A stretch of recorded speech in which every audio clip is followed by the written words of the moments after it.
kepada guru kita Al-Mukarram Bapak Profesor Dr. Haji Abdul Somad Batubara LC DESA PhD dengan hormat disilakan. Takbir! Takbir!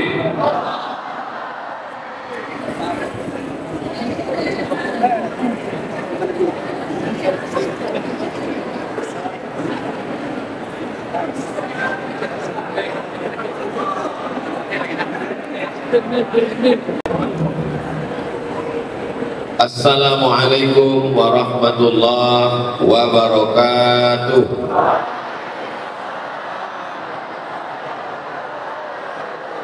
Agak kereba.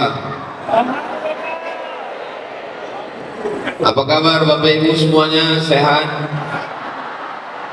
Alhamdulillahi Rabbil Alamin. Allahumma salli ala Sayyidina Muhammad wa ala ali Sayyidina Muhammad. Mudah-mudahan kita diakui sebagai umat Nabi Muhammad SAW. Mudah-mudahan kita semuanya mendapatkan syafaat nanti ketika kita menghadap Allah Subhanahu wa Ta'ala. Amin ya Rabbal Alamin. Orang Takalar santun-santun itu pantun. Orang Takalar santun-santun dan cinta pada negara. Saya tidak lagi berpantun karena sudah dipakai pembawa acara. Itu hanya sekedar melanjutkan tradisi berbalas pantun. Katanya kalau ada orang berpantun kita mesti balas. Jadi pantun Al-Mukarram Ustadz sekedar dibalas oleh Ustaz Abdul Somad, mudah-mudahan tepat dan mengena di hati insyaallah. Amin ya rabbal alamin. Yang sama-sama kita hormati Bapak PJ Bupati Kabupaten Takalar, Bapak Dr. Setiawan Aswan. Setia artinya tidak bisa berpindah ke lain hati. Wan artinya satu, artinya satu-satunya wanita, yaitu Ibu Ketua Penggerak PKK. Yang sama kita hormati. Mudah-mudahan kita diberikan pemimpin yang adil dan amanah. Hadir bersama kita Bapak Sekda. Bapak Sekda merupakan orang yang berbahagia karena beliau akan melaksanakan ibadah haji. Mudah-mudahan kita juga bisa menyusul beliau, mendapatkan haji yang mabrur, diberikan istiqomah iman dan Islam. Yang sama kita hormati Bapak Kepala Kantor Kementerian Agama Kabupaten Takalar, dan tentu saja yang sangat berbahagia pimpinan Pondok Pesantren Tarbiyah Kabupaten Takalar beserta seluruh santri. Mudah-mudahan adik-adik santri semuanya sukses dunia akhirat insyaallah. Bapak-bapak, ibu-ibu, hadirin hadirat yang hadir pada tabligh akbar ini, tak dapat saya sebutkan satu persatu. Hadirin hadirat, muslimin muslimat, solihin solihat, mukminin mukminat yang belum kawin dan belum sunat, semua yang berhadir insyaallah dimuliakan Allah Subhanahu wa Ta'ala. Amin ya Rabbal Alamin. Dulu kita sangat bangga menjadi orang Indonesia, Nusantara, karena salah satu dari orang Indonesia Nusantara menjabat sebagai imam besar di Masjidil Haram. Namanya Syekh Ahmad Khatib Al-Minkabawi, meninggal pada tahun 1916. Adik-adik tolong ingat namanya baik-baik. Namanya Syekh Ahmad Khatib bin Abdul Latif Al-Minkabawi. Lalu kemudian beliau punya murid. Nama muridnya Syekh Sulaiman Ar-Rasuli. Syekh Sulaiman Ar-Rasuli pulang mendirikan pondok pesantren di Candung, tepatnya di Bukit Tinggi, Provinsi Sumatera Barat. Lalu kemudian beliau mendirikan ormas pada tahun 1928. Nama ormasnya Perti, singkatan dari Persatuan Tarbiyah Islamiyah. Lalu kemudian salah satu pondok pesantren yang berafiliasi ke Perti, itulah dia pondok pesantren Tarbiyah Takalar. Tolong diingat baik-baik karena ini nanti akan masuk dalam UAS, ujian akhir semester. Jadi kalau tadi Pak Buya, pimpinan Tarbiyah Takalar, mengatakan ada ketersambungan sanad keilmuan, keorganisasian antara Ustadz Abdul Somad dengan Tarbiyah Takalar. Nanti kalau ditanya orang, apa hubungan Tarbiyah Takalar dengan Ustadz Abdul Somad? Karena Ustadz Abdul Somad adalah wakil Dewan Fatwa di Persatuan Tarbiyah Islamiyah. Itulah hubungan saya, hubungan kami. Jadi itu mengapa begitu sampai di acara Tarbiyah Takalar, peci dan sorban saya diganti dengan sorban Verdi. Mudah-mudahan bersama kita di Takalar, bersama dalam tarbiyah, bersama pula di surga Jannatul Firdaus bersama Sayyidina Muhammad sallallahu alaihi wasallam. Oh, kalau begitu tarbiyah ini adalah ormas. Kalau begitu ormas ini memecah belah umat, karena ada ormas namanya Muhammadiyah, ada ormas namanya Nahdlatul Ulama, ada ormas namanya Persatuan Tarbiyah Islamiyah, lalu ada pondoknya namanya Tarbiyah Takalar. Ini perlu dijelaskan kepada umat supaya apa? Supaya jangan ada dusta di antara kita. Boleh saya jelaskan? Syekh Ahmad Khatib Al-Minkabawi yang imam Masjidil Haram tadi punya murid, nama muridnya Syekh Muhammad Hashim Ash'ari. Syekh Muhammad Hashim Ash'ari yang dikenal dengan Kiai Haji Hadratus Syekh Muhammad Hashim Ash'ari pulang ke Jombang, Jawa Timur, mendirikan ormas, nama ormasnya Nahdlatul Ulama pada tahun 1926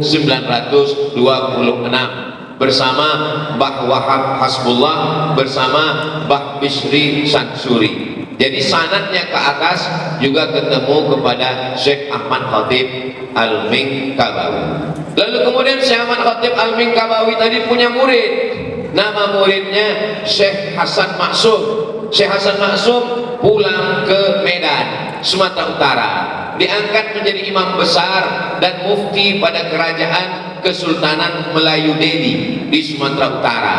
Lalu kemudian ketika itu terjadi konflik antar umat Islam, masalah kunut subuh, masalah usolli talaffuz bin niyat, masalah berzikir setelah sholat, akhirnya putus tali silaturahim.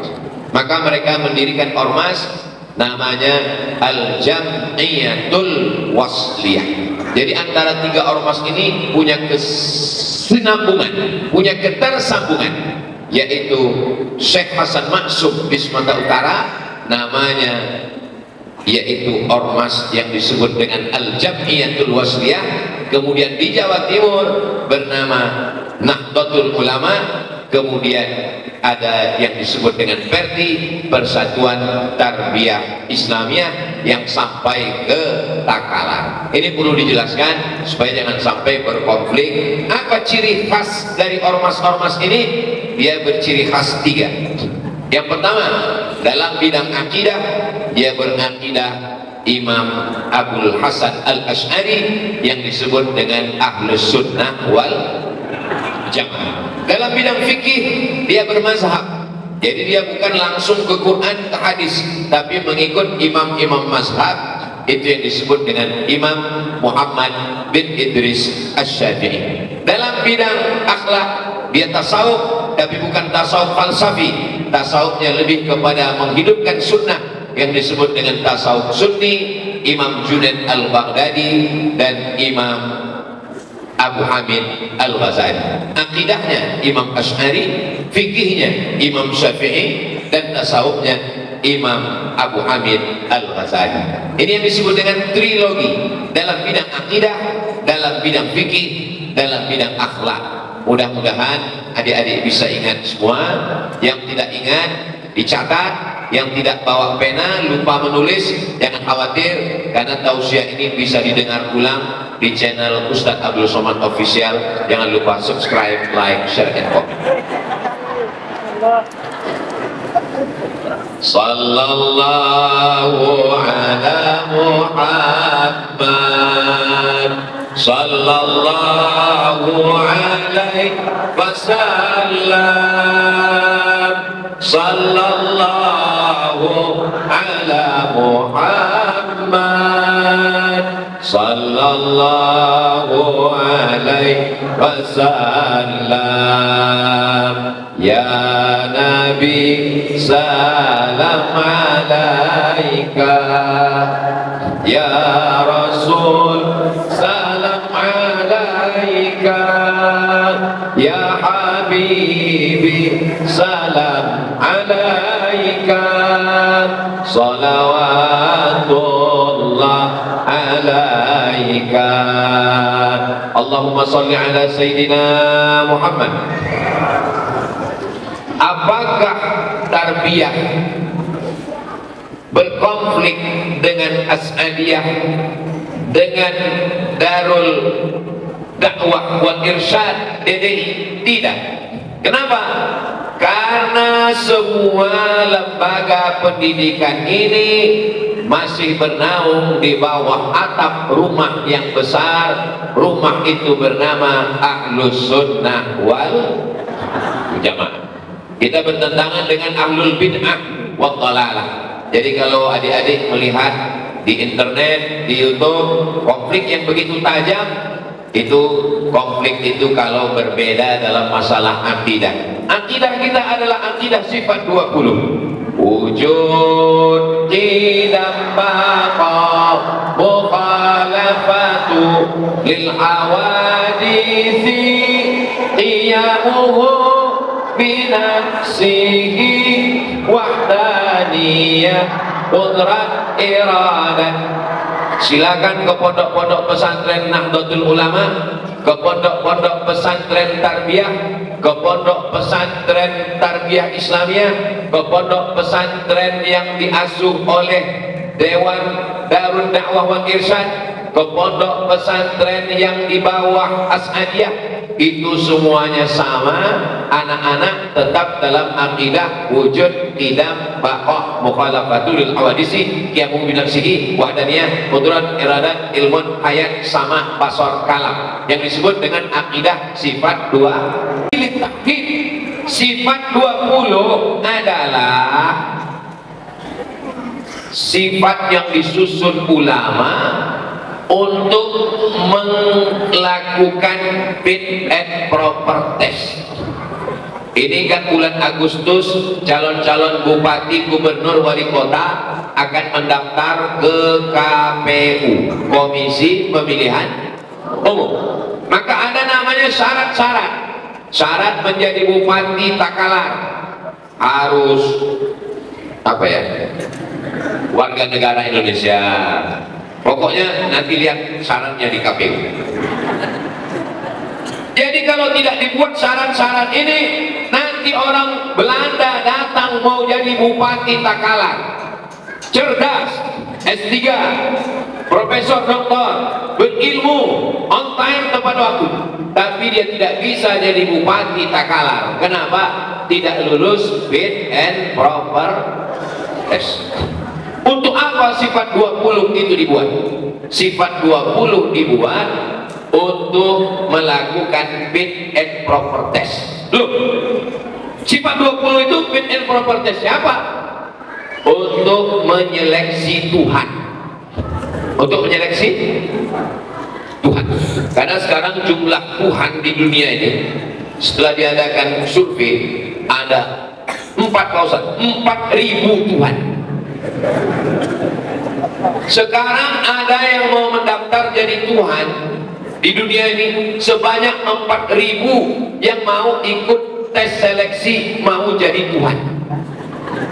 Bagaimana cara menyaring Tuhan yang 4.000 ini? Mudah cara menyaringnya. Cara menyaringnya tinggal seleksi dengan sifat 20. Kalau lulus seleksi sifat 20, lulus jadi Tuhan. Sekarang kita tes satu-satu. Nabi Isa. Nabi Isa kalau ikut tes seleksi Tuhan, lulus atau tidak lulus? Tidak lulus. Tidak lulusnya di mana? Kita pakai sifat yang pertama, wujud. Nabi Isa itu wujud atau tidak wujud? Wujud. Kalau begitu lulus jadi Tuhan. Kan wujud. Pasal 1 lulus, tapi di pasal 2 dia kena. Wujud. Qidam. Qidam artinya apa? Qidam artinya tidak berawal. Sekarang saya tanya, Nabi Isa itu ada tidak awalnya? Ada. Awalnya dari mana? Dari rahim Maryam. Maka yang berawal bukan Tuhan. Sifat yang ketiga, wujud, qidam, baqo. Baqo artinya tidak berakhir. Sekarang saya tanya, Nabi Isa itu berakhir atau tidak berakhir? Berakhir. Kullu nafsin dha'iqatul maut. Maka Nabi Isa tidak lulus pasal 2 dan pasal 3 untuk menjadi Tuhan. Jelas? Apanya yang jelas? Bahwa sifat 20 adalah sifat yang disusun ulama untuk menyeleksi 4.000 Tuhan. Ini ceramah Ustaz Abdul Somad ini kok begini ceramahnya? Loh, saya bicara di dalam masjid, di depan santri tarbiyah, dan saya sebagai wakil komisi fatwa berbicara di depan santri saya. Boleh apa tak boleh? Boleh. Kalau ada orang yang tersinggung, dia salah sendiri. Kenapa tonton channel Ustaz Abdul Somad? Saya bicara tentang Islam. Al-Quran mengatakan qul huwallahu ahad. Esa tunggal, tidak berbilang. Allahus samad, meminta hanya kepada Allah. Lam yalid wa lam yulad. Kalau ayat itu menyinggung orang lain, dianggap mengintervensi agama orang lain, berarti nanti sholat subuh, sebelum sholat subuh ada namanya sholat qabliyah subuh. Qabliyah subuh itu rakaat pertamanya qul ya ayyuhal kafirun, rakaat keduanya qul huwallahu ahad. Berarti nanti orang kalau takut baca lam yalid wa lam yulad, gimana waktu dia sholat? Allahu Akbar, Al-Ikhlas, Allahu Akbar. Jangan takut menjelaskan tentang agama kita, karena kita tidak mengganggu keyakinan orang. Ustaz Abdul Somad hanya menjelaskan isi Al-Quran. Adapun urusan agama orang, wala ana abidum ma'abattum wala antum abiduna ma'abud lakum dinukum. Adik-adik saya yang ada di pesantren modern tarbiyah, mereka belajar sifat 20, sudah punya pisau. Nanti kalau mereka nonton di internet banyak agama macam-macam aliran, insya Allah anak bapak ibu sudah tersaring, sudah tereliminasi aliran-aliran agama-agama. Mereka akan tetap dalam la ilaha illallah Muhammadur Rasulullah dengan sifat 20. Mana tahu nanti ada bapak ibu yang bingung, apa itu Pak Ustaz? Anak kami di pesantren tarbiyah belajar sifat 20. Sifat 20 untuk menguatkan akidah bahwa Tuhan hanya satu, la ilaha illallah Muhammadur Rasulullah sallallahu alaihi wasallam. Ada seorang artis bersemedi di tengah malam, pejam mata, matikan lampu. Apa yang kelihatan? Gelap. Di dalam gelap itu dia mengatakan, saat bersemedi dia melihat Tuhan. Tuhan warnanya hitam. Pejam mata, nampak Tuhan warna hitam. Apakah Tuhan ini lolos fit and proper test sifat 20? Tidak lulus. Kena di sifat yang keempat, wujud, qidam, baqa. Yang keempat, mukhalafatuhu lil bagus. Allah berbeda dengan makhluk. Maka kalau kita pejamkan mata, nampak seperti cacing, nampak bulan, nampak petak, nampak kubus, ada hitam, ada merah, ada hijau, itu bukan Tuhan. Apa Apa yang bisa menyelamatkan kita? Sifat yang keempat, mukhalafatuhu lil awaj. Jadi adik-adik nanti kalau belajar sifat 20 di pesantren tarbiyah, fokus dan serius, karena itu untuk menguatkan akidah di akhir zaman. Zaman dulu orang menyebarkan kesesatannya melalui buku di rumah. Tapi sekarang orang punya channel. Jangan khawatir anak bapak ibu nonton YouTube, jangan khawatir mereka nonton TikTok. Kenapa? Karena akidahnya sudah kuat, karena mereka belajar di pesantren modern tarbiyah Takalar. Jangan lupa daftarkan anak-anak Anda segera. Ustadz sudah menyebut pesantren tarbiyah Takalar ini, saya tanya mereka, kenapa ketika di Makkah dia baca bismillah sir? Karena Saudi Arabia sejak 1924 mazhabnya adalah mazhab Hambali. Kenapa ketika di Istiqlal dia bismillah jahar? Karena dia tahu orang Indonesia bermazhab Syafi'i, maka dia jaharkan baca bismillah. Itu namanya adab berbeda, Mas. Ustaz, ya, saya kemarin menantu saya suruh jadi imam di rumah. Terus pas dia sholat, Allahu Akbar, Bismillahirrahmanirrahim, Qul huwallahu ahad. Langsung Qul huwallahu ahad. Itu mazhab apa namanya? Itu namanya imam grogi.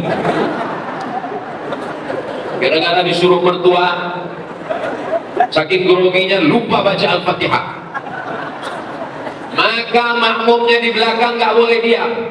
Makmum di belakang mesti ngasih tahu, hai imam, kamu lupa baca Al-Fatihah. Lalu imamnya di belakang ngasih tahu, bro, lupa ya, batal sholatnya. Makmum batal sholatnya karena dia sudah mengeluarkan 2 kata. Sedangkan imam batal sholatnya karena tidak membaca Al-Fatihah. Lalu yang benar bagaimana? Makmum di belakang ngasih tahu, Bismillahirrahmanirrahim, Alhamdulillahi Rabbil Alamin. Lalu si imam memperbaiki bacaannya tanpa harus mengucapkan terima kasih ya. Ini pentingnya ilmu. Tidak selesai dengan tabligh akbar, tidak selesai dengan pengajian. Mesti belajar, daftarkan anak ke pondok pesantren untuk tahun ajaran 2024-2025. Daftarkan segera ke pesantren modern tarbiyah Takalar.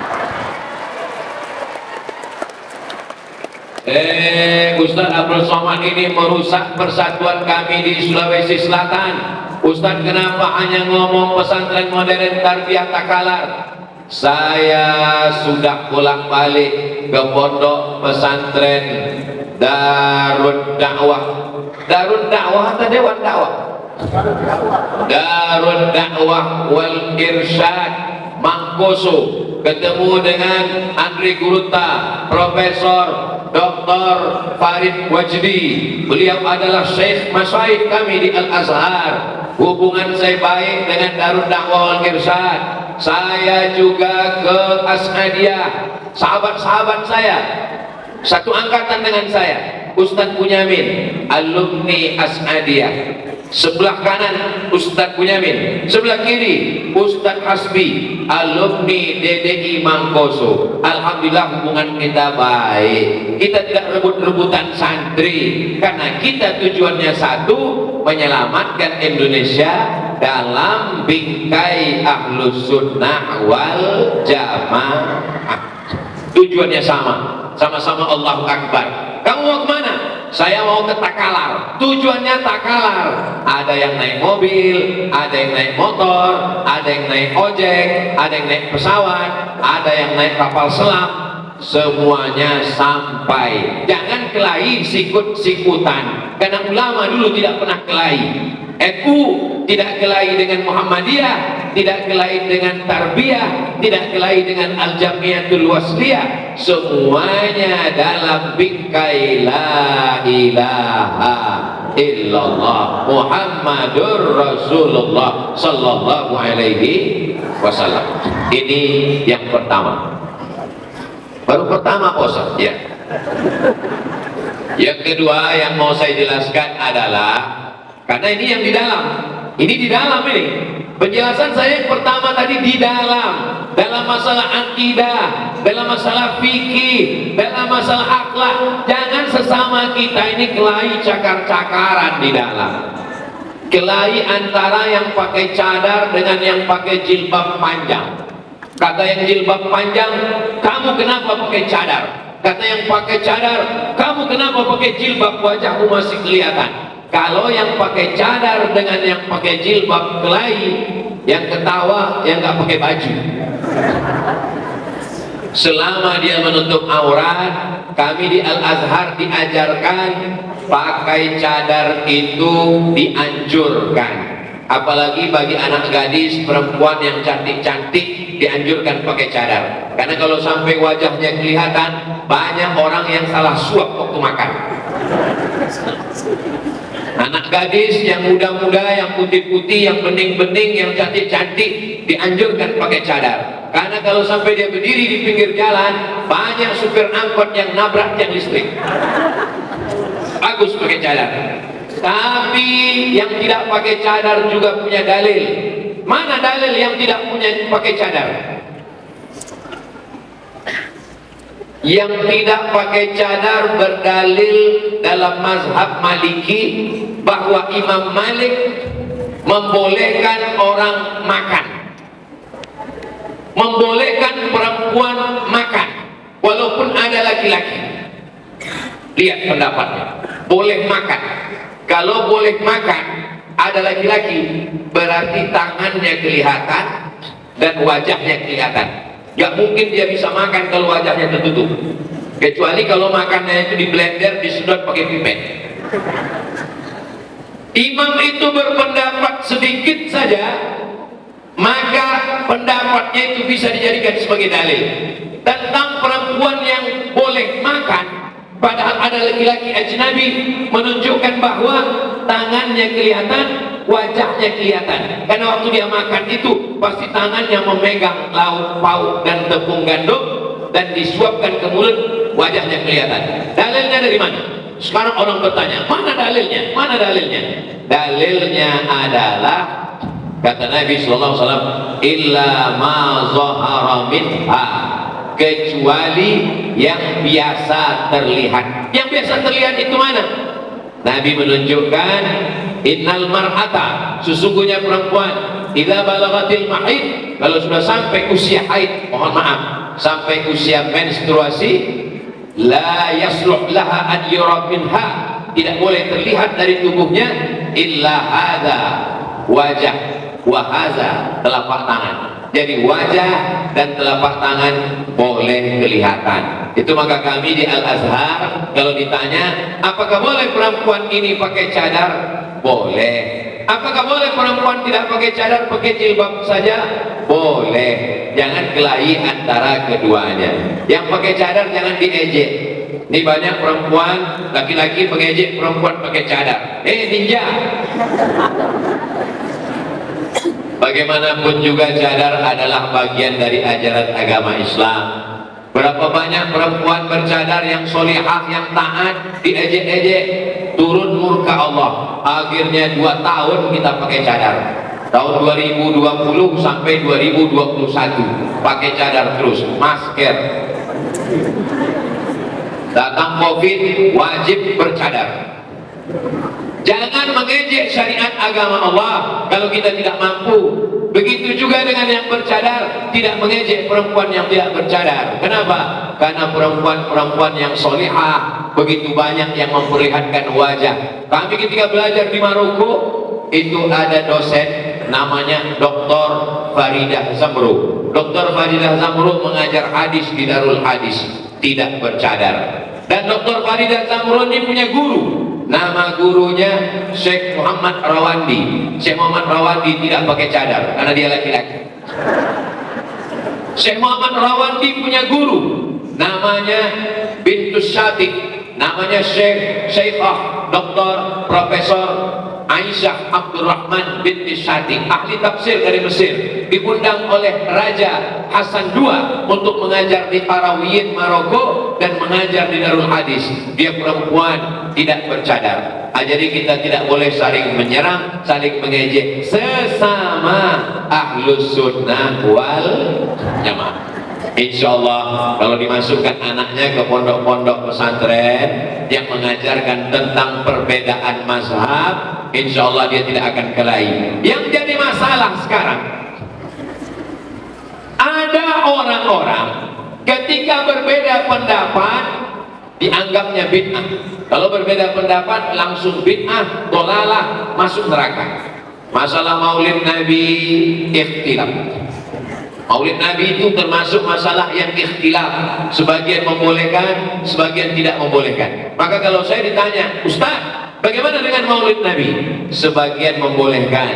Yang mau ikut membolehkan silakan. Ternyata maulid terbesar di dunia itu bukan di Makkah, bukan di Mesir, bukan di Sumatera. Maulid terbesar di dunia di Pulau Sulawesi, Provinsi Sulawesi Selatan, di Kabupaten Takalar. Allah Akbar. Jadi kalau ada orang mengatakan maulid itu bid'ah, bid'ah dolalah, dolalah masuk neraka, berarti yang paling banyak masuk neraka orang Kabupaten Takalar.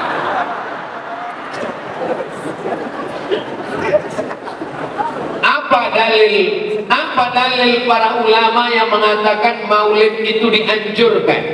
Dalil yang pertama, wa dzakirhum bi ayyamillah, ingatkan manusia tentang ayyamillah. Kata Imam Al-Baihaqi, ayyamillah artinya bi ni'amillah, nikmat Allah.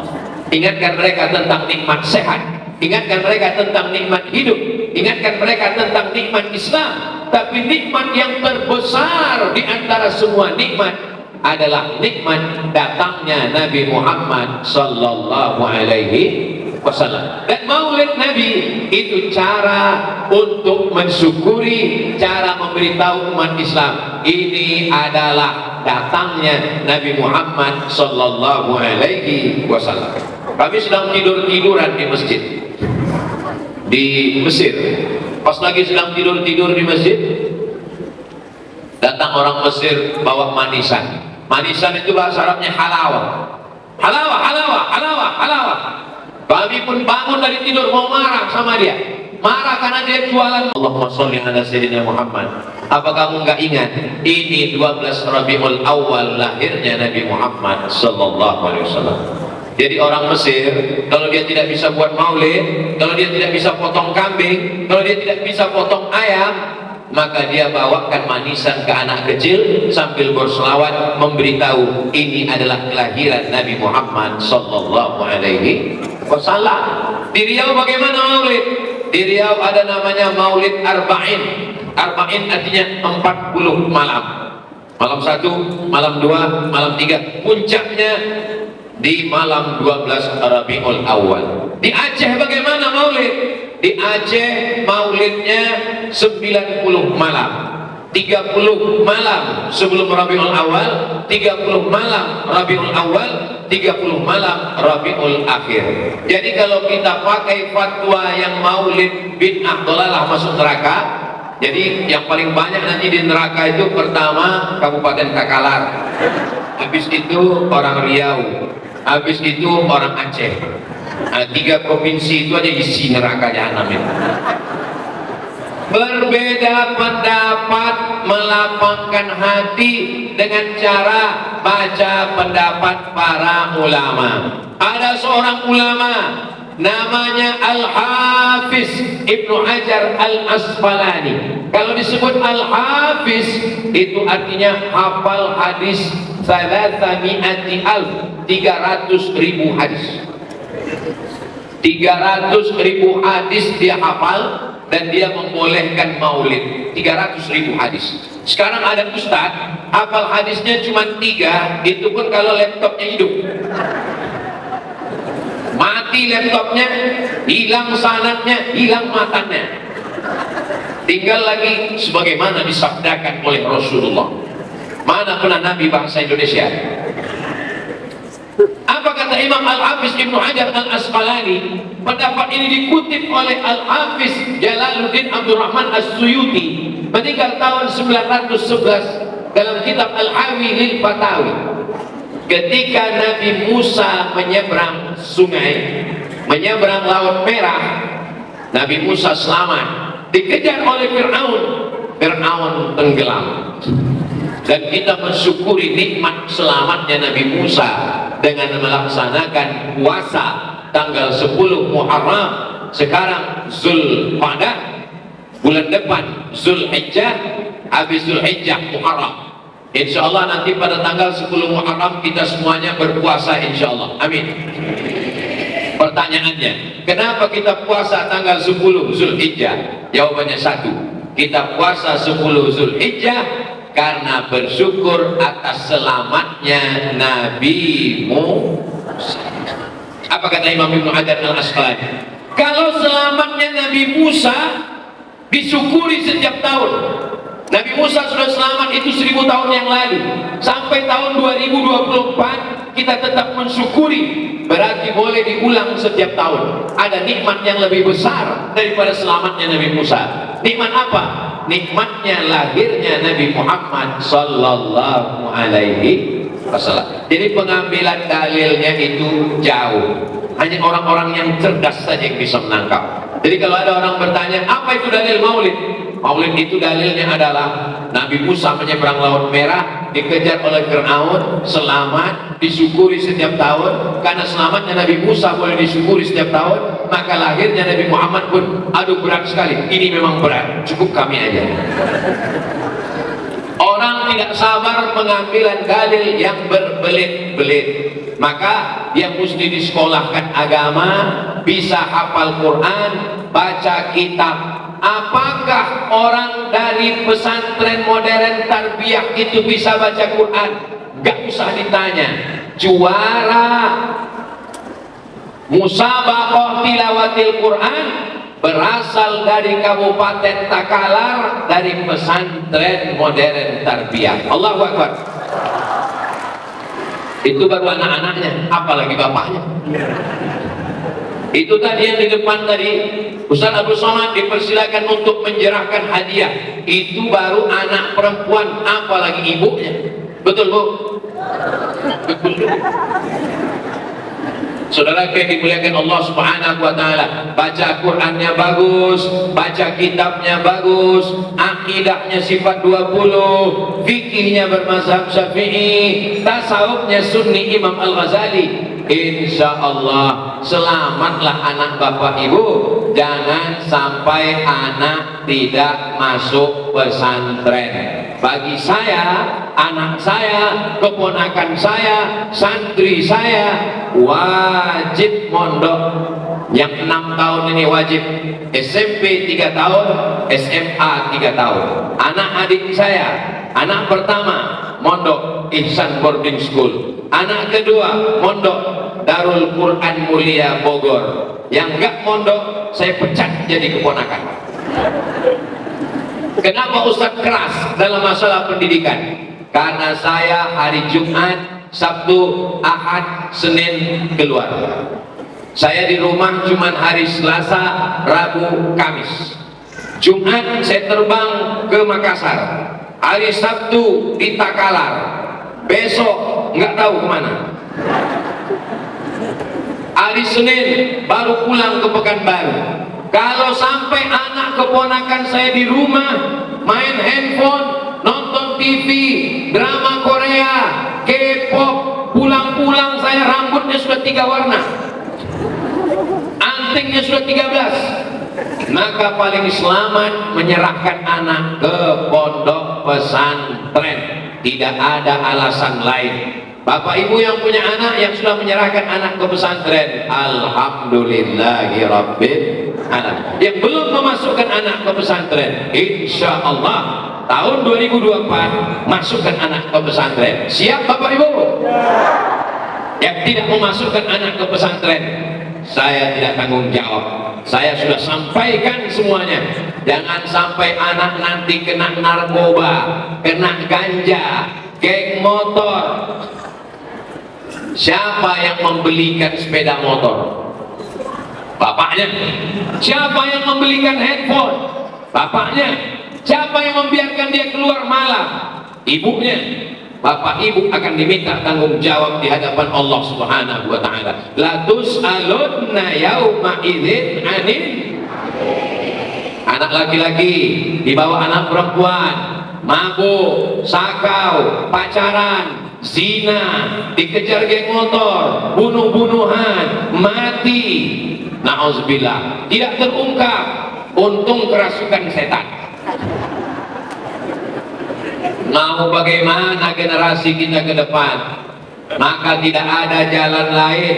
Solusi benteng terakhir pertahanan bangsa Indonesia adalah pondok pesantren. Bersyukurlah kepada Allah, Sulawesi Selatan masih ada As'adiyah, masih ada DDI, masih ada Tarbiyah, masih ada Al Khairat. Ini semua berkat jasa para ulama-ulama kita. Mereka mengalir pahalanya insya Allah. Saya berharap setelah tabligh akbar, jangan tabligh akbar hanya sekedar tabligh akbar. Kemarin Ustaz Abdul Somad di Takalar, betul. Ustaz Abdul Somad ingat gak dengan Takalar? Saya pasti ingat dengan Takalar. Kabupaten lain mungkin saya lupa, tapi Takalar ini tetap ingat. Kenapa? Karena setiap lewat di Takalar pasti beli jagung. Tadi saya tanya Ustaz Asbi, Ustaz Asbi, iya, ini tempat kita selalu beli jagung itu kan? Iya betul. Jagung Takalar ini beda dengan jagung yang lain, guys. Kenapa?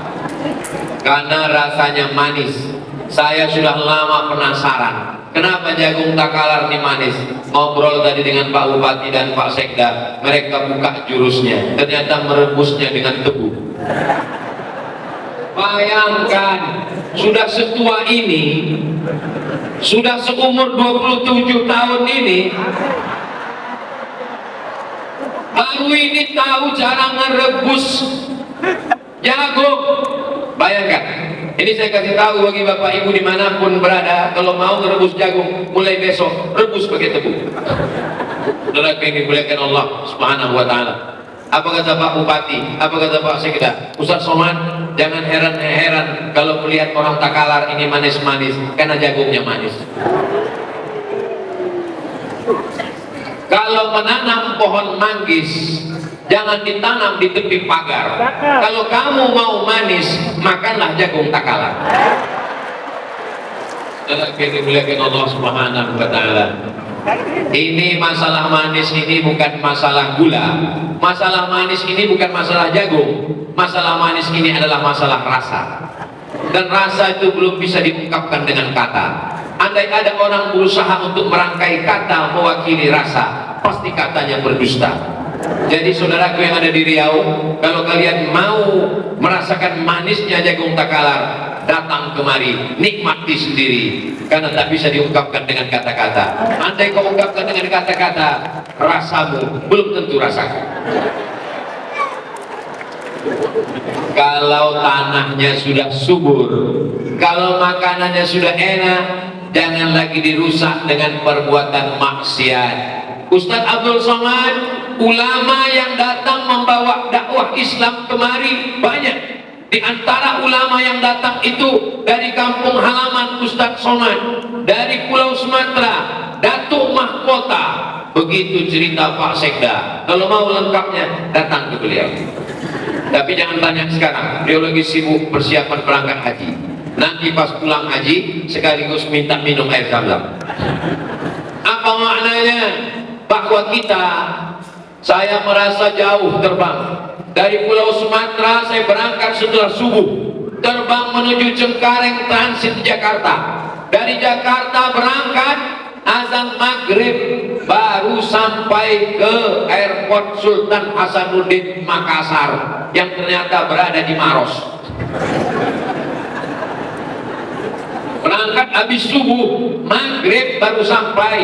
Saya merasa dakwah ini sudah jauh, tapi begitu mendengar ucapan Pak Sekda Ustaz Abdul Somad, Datuk Mahkota datang kemari sebelum ada pesawat. Wujudnya tabligh akbar Takalar hari ini diberikan Allah kebaikan dunia dan akhirat insyaallah. Dari bawah masyarakat dididik di pondok pesantren, masyarakat yang tidak mondok di pesantren dengan acara maulid dihidupkan, baca Barzanji, baca Simtud Dolar, baca Diyaul Lame, baca Ratib Al-Adad, baca Ratib Al-Antos. Ini yang tidak sekolah. Bagi yang di pondok, masukkan ke pondok pesantren. Tapi kalau pemimpinnya tidak peduli, ini sia-sia belaka. Anak pesantren tidak dihormati, maulid tidak disanjung, tidak dihadiri. Tapi di Kabupaten Takalar, maulid tetap hidup, acara pesantren, musabaqah tilawatil Quran, juara. Bayangkan, seluruh qori-qori di Sulawesi Selatan dikumpulkan, juara satunya adalah Kabupaten Takalar. Maka kalau ada orang Takalar yang tidak pandai mengaji, silakan pindah ke kabupaten lain. Menjadi orang Takalar ini resikonya besar. Kenapa? Sudah membawa nama besar, juara musabaqah tilawatil Al-Quran. Nanti kalau kumpul di masjid pinggir jalan, misalnya kita musafir di pinggir jalan, maghrib, ternyata imamnya sakit di rumah, nggak ada imam. Semua mereka akan nanya, kamu dari mana? Dari Takalar, silakan maju ke depan. Hati-hati orang Takalar. Karena kalian membawa nama besar, juara musabaqah tilawatil Quran. Saya pernah juga hadir di satu daerah, qorinya masya Allah. A'udzubillahi minasyaitonir rajim. Sebuah jamaah Allah, saya pun mengatakan, qori kita, anak-anak kita. Selesai tausiah dikasih tahu sama panitia, mohon maaf Pak Ustaz, itu qorinya pemain naturalisasi. Rupanya diundang dari luar kota. Tapi qori kita tadi itu jangan-jangan dari luar kabupaten. Asli putra Takalar, betul. Ada juara musabaqah tilawatil Quran, tingkat kabupaten juara, tingkat provinsi juara, tingkat nasional juara. Karena juara nasional akhirnya dibawa musabaqah di Maroko. Otomatis karena mau keluar negeri ngurus paspor, ketika sampai di imigrasi ditolak sama imigrasi. Kenapa? KTP-nya 5. Setiap ada musabaqah dia ikut ganti KTP. Setiap ada musabaqah ganti KTP. Kejahatan atas nama Tuhan, kejahatan atas nama Al-Quran itu tidak terjadi di Takalar. Kenapa? Karena yang juara-juara tadi asli dari Takalar. Ini Ustaz Somad ini jangan-jangan nyindir deh. Saya bilang nyindir. Saya karena yakin maka saya ngomong begitu. Tidak akan mungkin berani maju ke depan kalau bukan orang Takalar. Kalau bukan orang Takalar mana mungkin berani maju ke depan. Pasti masyarakat komplain. Itu anak siapa itu? Itu datang dari mana itu? Maka kita didik anak kita. Assalamualaikum Ustaz. Waalaikumsalam. Ustaz bisa datang ke rumah saya. Acara apa ya Pak? Acara Maulid Nabi, Isra Mi'raj, Nuzul Quran, nasihat pernikahan, acara akikah, acara khitan, acara nikah, nikah lagi. Acara apa ini Pak? Mohon maaf Pak Ustaz, bukan nikah, akikah, bukan walimah, bukan maulid, bukan Isra Mi'raj, bukan halal bihalal, bukan melepas jamaah haji, bukan. Terus acaranya apa? Ruqyah. Saya diminta meruqyah ke rumah jamaah. Yang mau diruqyah siapa Pak? Anak saya. Laki-laki apa perempuan?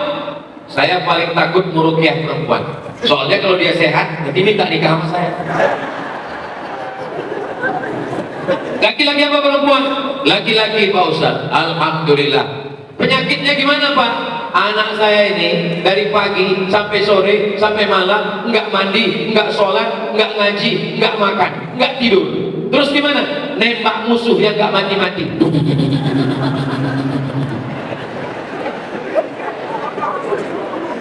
Mohon maaf Pak, saya belum pernah belajar ayat ruqyah di Mesir, di Maroko, di Sudan. Belum pernah belajar doa Allahumma inni a'udzubika min game online. Ini nggak ada obatnya nih Pak. Anak bapak bisa kecanduan game online, nggak mandi, nggak makan, nggak sholat, nggak sekolah, nggak keluar rumah. Ini yang belikan handphonenya siapa? Saya Pak Ustaz. Yang belikan gadgetnya siapa? Saya Pak Ustaz. Yang belikan kamar pakai AC, wifi nonstop 24 jam siapa? Saya Pak Ustaz. Sekarang anaknya kecanduan, yang salah siapa? Ustaz. Kullukum ra'in. Ibu, bapak, kalian adalah kepala rumah tangga. Bapak kepalanya, ibu wakilnya. Kullukum mas'ulun an ra'iyati. Kalian akan ditanya, kalian akan diminta tanggung jawab di hadapan Allah Subhanahu wa taala. Maka yang sudah memasukkan anak ke pesantren, selamat. Anak kalian selamat dari drama Korea, selamat dari judi, selamat dari game online, selamat dari perbuatan maksiat. Mudah-mudahan anak kita semua jadi anak yang soleh dan solehah. Kawan saya alumni Al-Azhar Mesir ngajar di sekolah, razia handphone, tangkap semua pelajar yang bawa handphone, tangkap, kasih password. Sampai di kantor diperiksa handphone satu-satu, tertangkap handphone yang paling parah, paling dahsyat. Panggil orang tua, datang ibunya. Ibu orang tuanya, lihat, ini handphone anak ibu, isinya dahsyat, luar biasa. Anak ibu sudah rusak, anak ibu sudah kacau. Tolong didik anak ibu dengan baik, kata teman saya alumni Al-Azhar. Lalu ibunya nangis. Apa kata ibunya? Mohon maaf Pak, ini handphone suami saya.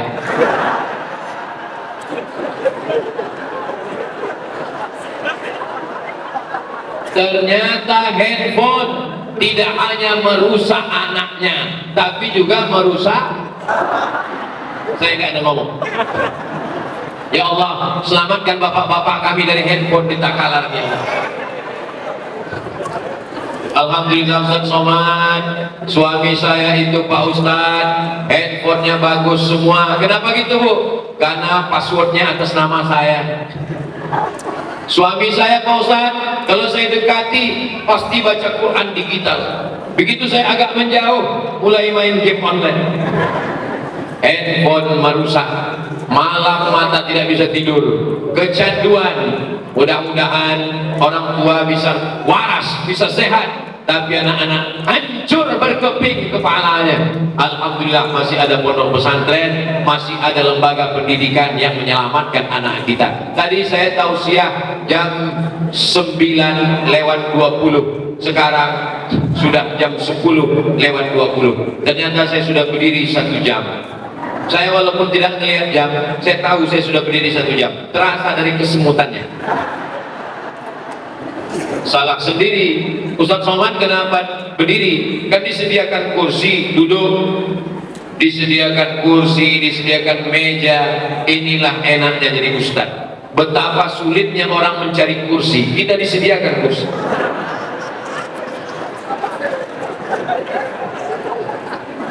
Disediakan botol 2. Itu botol 2 itu artinya kursi ada dan duduk 2 periode.